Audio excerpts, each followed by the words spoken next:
Welcome to our channel. இன்றைக்கி இந்த வீடியோவில் என்ன பார்க்க போகிறோம் அப்படின்னா 12th ஸ்டாண்டர்ட் கெமிஸ்ட்ரியில் மார்ச் 2025 நடைபெற்ற பப்ளிக் எக்ஸாமோட question paper and answer key பார்க்கலாம்.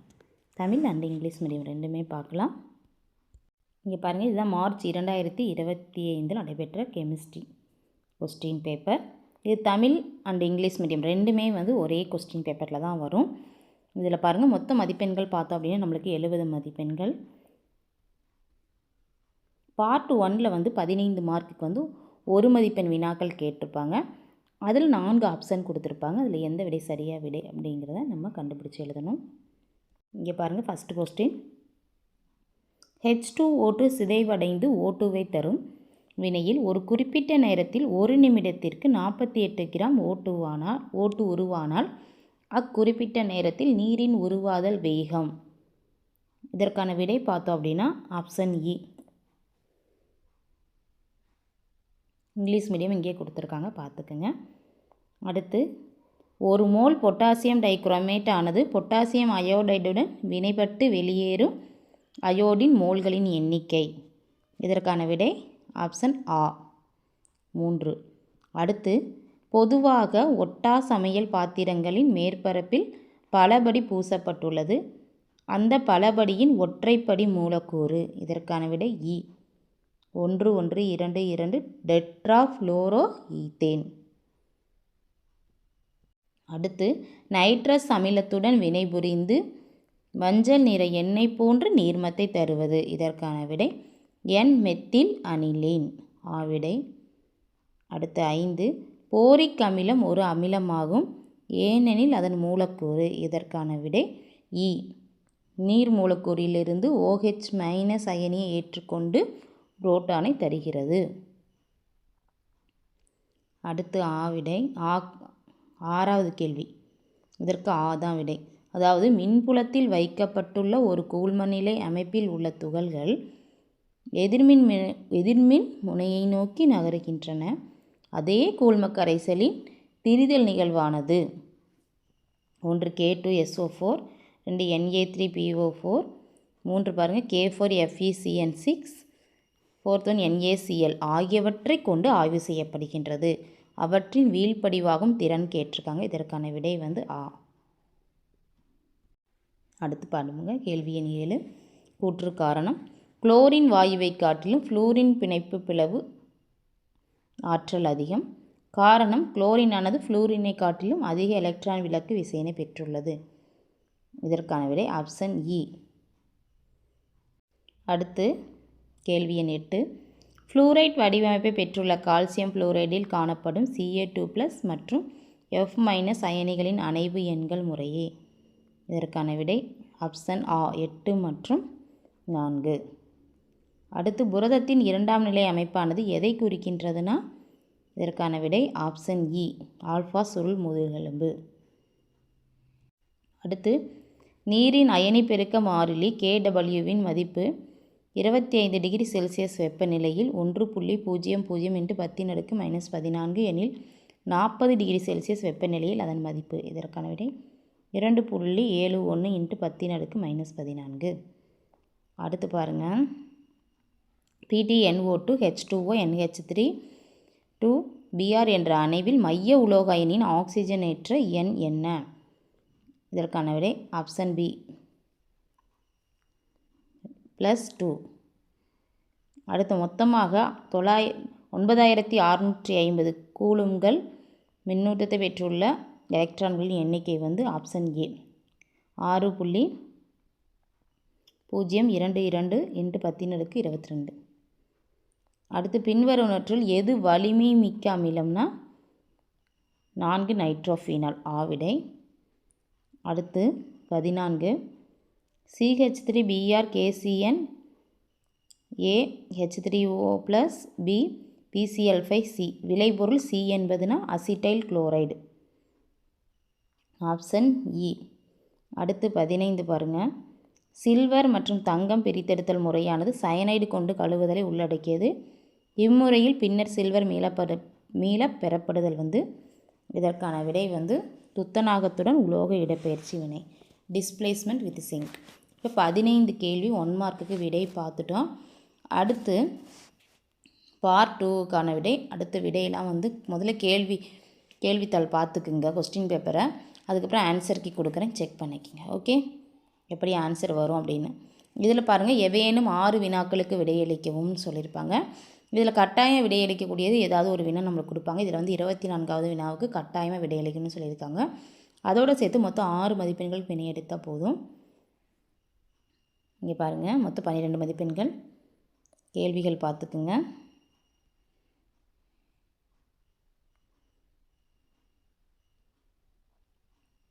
இதற்கான விடை வந்து கடைசியில் இறுதியாக கொடுக்குறேன். தமிழ் மீடியம் இங்கிலீஷ் மீடியம் ரெண்டுக்குமே இறுதியாக கொடுக்குறேன், பார்த்துக்கங்க. கடைசியில் கொடுக்குறேன்.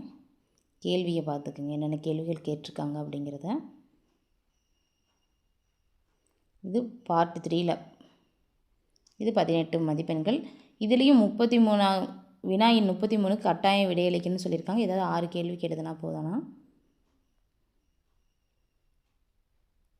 அந்த 6 கேள்வியிலையும் 33வது கேள்வி கண்டிப்பாக இருக்கணும். அதற்கான விடை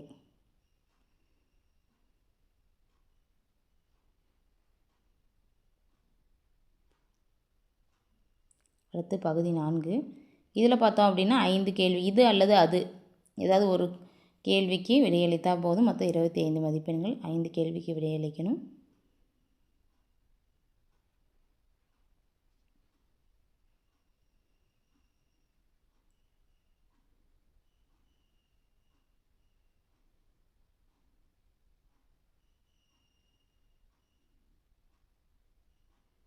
கடைசியில் ஆன்சர் பார்க்கலாம். எல்லா கேள்விக்கும் ஆன்சர் பார்க்கலாம்.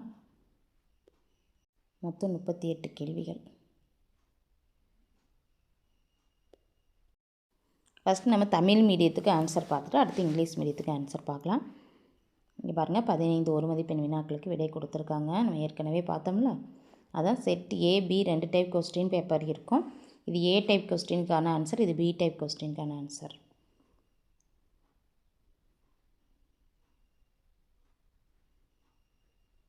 பதினைந்து கேள்விகளான விடை.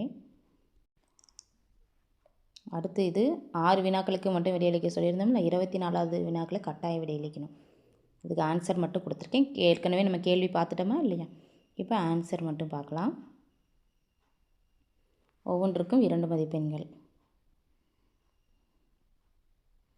இதில் அல்லதில் பாருங்கள், மற்ற சல்ஃபைடு தாதில் ஏதோ ஒன்று எழுதுனா போதும். அதோட பெயரும் வாய்ப்பாடு எழுதணும்னு சொல்லியிருக்காங்க. இந்த இதுக்கு வந்து விளக்கம் மட்டும் எழுதுனா 1 மதிப்பெண்கள் கிடைக்கும். இதை எழுதினீங்கன்னா மொத்தம் 2 மதிப்பெண்கள். அடுத்து 18வது கேள்வி பாருங்கள்.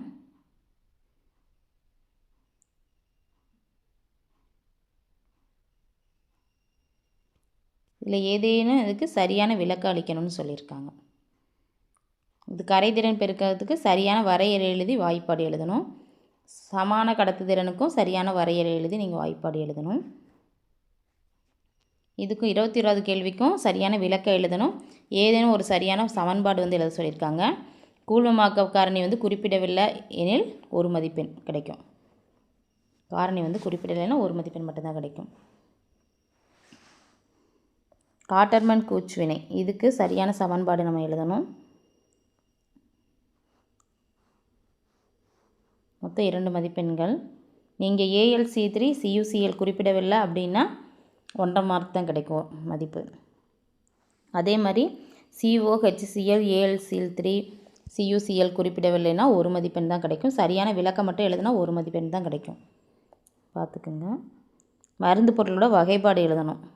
4 வகைகள் எழுதணும். ஒவ்வொரு வகைகளும் அரை மதிப்பெண்கள். மொத்தம் 2 மதிப்பெண்கள் கிடைக்கும். மருந்து பொருள்கள் வகைப்பாடு. அடுத்து 24வது கேள்விக்கு விடை கொடுத்துட்டாங்க. இது அல்லது இதுன்னு கொடுத்துட்டாங்க. பகுதி 2ல் பார்த்தோம் அப்படின்னா 18 மதிப்பெண்கள். அதாவது 2 சமன்பாடுகள் வெப்பநிலையுடன் விளக்கம் மட்டும் எழுதுனா 2 மதிப்பெண்கள் கிடைக்கும். வெப்பநிலை குறிப்பிடலை அப்படின்னா 2 மதிப்பெண்கள். மாற்று முறை குறிப்பிட்டிருந்தால் 1 மதிப்பெண். கந்தக டை ஆக்சைடு வெளுக்கும் பண்பில் முதல்ல இருக்கிற சமன்பாடுக்கு 1.5 மதிப்பெண்கள், 2வது இருக்கிறதுக்கு 1.5 மதிப்பெண்கள்.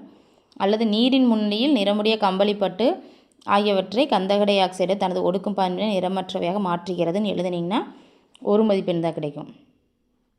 அடுத்து விளக்கப்பட்டுள்ள பொருளை காற்றில் புதைந்திருக்கும் போது வளிமண்டல ஆக்சிஜனால் ஆக்சிஜன் ஏற்றமடைந்து மீண்டும் அதன் உண்மையான நிறம் பெறப்படுகிறதுக்கு ஒரு மதிப்பெண்.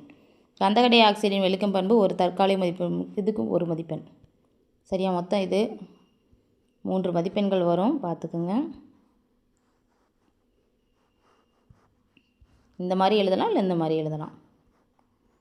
அடுத்து நீரேற்று மாற்றியங்கள். சரியான விளக்கம் எழுதுனீங்கன்னா, எடுத்துக்காட்டு எழுதுனீங்கன்னா, சரியான விளக்கம் எழுதுனா 2 மதிப்பெண்கள். எடுத்துக்காட்டு ஏதேனும் 2 மாற்றியங்கள் வந்து எழுதணும், 1 மதிப்பெண் கிடைக்கும். அடுத்து நான்முகி மற்றும் எண்முகி வேறுபாடுகள். ஏதேனும் 3 வேறுபாடுகள் எழுதுனா 3 மதிப்பெண்கள் கிடைக்கும். அடுத்து 29 பாருங்கள். ஃப்ரண்ட்லீஸ் பரப்பு கவர்தல் சம வெப்பக்கோட்டிற்கான வரம்புகள் வந்து எவையேனும் 2 வரம்புகள் எழுதணும். அடுத்து 30வது கேள்விக்கு ஒவ்வொன்றுக்கும் 1 மதிப்பெண்கள். அடுத்து குறுக்கு களப்படி சரியான விளக்கம் எழுதணும். ஏதேனும் 2 எடுத்துக்காட்டு சரியான விளக்கம் எழுதுனா 2 மதிப்பெண்கள். ஏதேனும் 2 எடுத்துக்காட்டு எழுதுனீங்கன்னா ஒவ்வொரு எடுத்துக்காட்டுக்கும் அரை மதிப்பெண்கள், மொத்தம் 1 மதிப்பெண்கள் கிடைக்கும். உயிரினங்களின் லிப்பிடுகளின் செயல்பாடுகள். அடுத்து ஏதாவது 3 செயல்பாடுகள் எழுதுனீங்கன்னா 3 மதிப்பெண்கள் கிடைக்கும். அடுத்து இங்கே பாருங்கள், இதுக்கு வந்து ஒவ்வொன்றுக்கும் ஒவ்வொரு ஸ்டெப்புக்கும் ஒவ்வொரு மதிப்பெண்கள், மொத்தம் 3 மதிப்பெண்கள் கிடைக்கும் 33வது கேள்விக்கு. அடுத்து பகுதி 4ல் அலுமினியம் பிரித்தெடுத்தல் கிரையோலைட் உருகு நிலையை குறைக்க, இதுக்கு 1 மதிப்பெண்கள். சிர்கோனியத்தின் மீ தூய்மையாகும் அயோடின் எளிதில் ஆவியாகும் சேர்மத்தை உருவாக்க சரியான சமன்பாடு எழுதுனீங்கன்னா 1 மதிப்பெண்கள். அது மாதிரி ஹேலஜனைட் சேர்மங்களின் பண்புகளில் ஏதேனும் 3 பண்புகள் எழுதினா 3 மதிப்பெண்கள் கிடைக்கும். அடுத்து போரேட் உறுப்பை கண்டறிதல். சரியான சமன்பாடு. இதில் வந்து அடர் H2SO4 குறிப்பிடவில்லைன்னா 2 மதிப்பெண்கள். சரியான சமன்பாடு எழுதுனா 2 மதிப்பெண்கள் கிடைக்கும். சமன் செய்யப்படாத சமன்பாடு சரியான விளக்கம் எழுதுனா 1 மதிப்பெண்கள். சமன் செய்யப்படாத சமன்பாடுக்கு 1.5 மதிப்பெண். சரியான விளக்கம் எழுதுனா 1 மதிப்பெண். அடுத்து பச்சை நீரச்சுடர் எத்தில் போரேட் ஆய்வுக்கு வந்து அரை மதிப்பெண். போராக்சின் பயன்கள் ஏதாவது 3 எழுதினீங்கன்னா 3 மதிப்பெண் கிடைக்கும். அடுத்து பொட்டாசியம் டைக்ரோமேட் தயாரித்தல் எப்படிங்கிறதுக்கு 5 மதிப்பெண்கள் கொடுப்பாங்க. இந்த ஸ்டெப் அப்படி எழுதணும். இதில் வெப்பநிலை குறிப்பிடலை அப்படின்னா சமன் செய்யப்படாத சமன்பாடுக்கு 1.5 மதிப்பெண்கள் கொடுப்பாங்க. இந்த ஒவ்வொன்றுக்கும் ஒவ்வொரு இதுக்கு 1.5 மதிப்பெண்கள் இந்த சமன்பாடுக்கு. அடுத்து சமன் செய்யப்படாத சமன்பாடில் இதுக்கு 1 மதிப்பெண். இது சமன்பாடு தான் மொத்தம் 1.5 மதிப்பெண் கிடைக்கும். அதாவது சமன் செய்யப்படாத சமன்பாடுக்கு 1 மதிப்பெண், விளக்கம் மட்டும் எழுதினா 3 மதிப்பெண்கள், தாது மற்றும் புவியீர்ப்பு முறை குறிப்பிட்டிருந்தால் 1 மதிப்பெண்கள் கிடைக்கும்.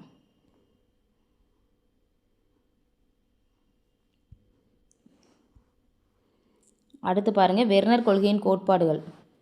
ஏதாவது 5 கருதுகோள்கள், ஏதேனா 5 எழுதணும், 5 பாயிண்ட்ஸ் எழுதியிருக்கோம். கோட்பாடு 5 கோட்பாடுகள் எழுதிட்டு அதோட அமைப்பு எழுதுனா 1 மதிப்பெண், மொத்தம் 5 மதிப்பெண்கள் கிடைக்கும். அல்லது அமைப்பு எழுதணும். உலோகம் அதிகம் உள்ள குறைபாடு வந்து சரியான விளக்கம், படம் தேவையில்லைன்ட்டாங்க, 1 மதிப்பெண் கிடைக்கும். எடுத்துக்காட்டு ஏதேனும் 1 எழுதினா 1 மதிப்பெண் கிடைக்கும். படம் மட்டும்னா அரை மதிப்பெண். போலி முதல் வகை வேலை சரியான வரை எழுதுனா 2 மதிப்பெண்கள் கிடைக்கும். சரியான எடுத்துக்காட்டு அது மாதிரி சமன்பாடு விளக்கம்லாம் எழுதுனா அதுக்கு 1 மதிப்பெண்கள் கிடைக்கும். மொத்தம் 5 மதிப்பெண்கள். அடுத்து 36வது கேள்விக்கு இதை எழுதலாம், இல்லைன்னா ஏதேனும் சரியான மாற்று முறை எழுதியிருந்தாலும் 5 மதிப்பெண்கள் கிடைக்கும். அடுத்து பாருங்கள், நெட் சமன்பாடு. சமன்பாடுக்கு ஒவ்வொரு ஸ்டெப்புக்கும் ஒவ்வொரு மார்க். இங்கே பாருங்கள். அல்லது இதில் பாருங்கள், இதில் இந்த எத்தில் ஆல்கஹால் ஈத்தீன் இருக்குல்ல, இதில் வந்து சமன்பாடு எழுதினா 2 மார்க் கிடைக்கும். நீர் நீக்க காரணி வெப்பநிலை குறிப்பிடவில்லைன்னா 1.5 மதிப்பெண், விளக்கம் மட்டும் எழுதுனா 1 மதிப்பெண். இதுக்கு பார்த்தோம் அப்படின்னா 1.5 மதிப்பெண்கள் மொத்தம். ஆனால் நீர் நீக்க காரணி குறிப்பிடவில்லைனாலும் விளக்கம் மட்டும் எழுதுனா 1 மதிப்பெண் தான் கிடைக்கும். அடுத்து கீழே இருக்கிறது அதே மாதிரி தான், மொத்தம் 1.5 மார்க்கு. நீர் நீக்க காரணி குறிப்பிடலைன்னா விளக்கம் அல்லது விளக்கம் மட்டும்தானா 1 மதிப்பெண். சரியா, நீங்கள் பார்த்து எல்லா ஸ்டெப்பையும் கரெக்டாக எழுதுனீங்கன்னா மொத்த மதிப்பெண்கள் நம்மளுக்கு கிடைக்கும். அடுத்து 38வது கேள்விக்கு அதை இங்கே பாருங்கள். சேர்மம் எழுதணும், வாய்ப்பாடு பெயர் எல்லாம் எழுதணும். சரியான சமன்பாடு எழுதி ஏபிசி குறிப்பிடப்பட்டு இருந்துச்சுன்னா 5 மதிப்பெண்கள். அடுத்து இதில் நைட்ரோ வேறுபாடுகள் ஏதேனும் 2 வேறுபாடுகள் அல்லது அமைப்பு மட்டும் குறிப்பிட்டிருந்தால் 2 வேறுபாடுகள் 2 மதிப்பெண்கள் கிடைக்கும். அமைப்பு மட்டும் குறிப்பிட்டிருந்தால் 1 மதிப்பெண். செல்லுக்கு அனுப்பணும் ஆரணிய வகைகள் அடுத்து இதில் ஒரு 3 பாயிண்ட்டுக்கு 3 மதிப்பெண்கள்.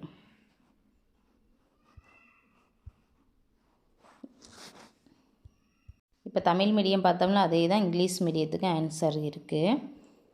கொஞ்சம் ஓரளவு தான் கிளியராக இருக்கும், பார்த்துக்குங்க. அப்படியே வீடியோ மூவ் பண்ணுறேன். ஆன்சர் இதிலே இருக்குது, பார்த்துக்குங்க.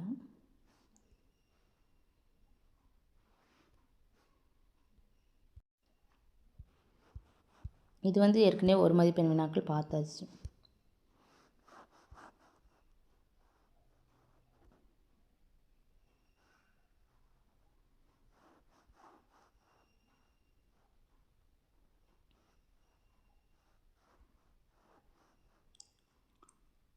தமிழ் மீடியம் பார்க்குறப்ப ஓரளவு விளக்கம் சொல்லியாச்சு என்னென்ன எழுதணும் அப்படிங்கிறது. சரியா? ஆன்சரில் புக்கில் இருக்கும், ஏற்கனவே படிச்சிருப்பீங்க. எப்படி எழுதணும், ஒவ்வொன்றுக்கும் எவ்வளோ மார்க் அப்படிங்கிறது அதில் இருக்குது. ஒவ்வொரு கொஸ்டினுக்கும் ஆன்சர் இருக்கும், பார்த்துக்குங்க. ஓகே, ஸ்க்ரீன்ஷாட் எடுத்து கூட நீங்கள் ரெஃபர் பண்ணிக்கலாம்.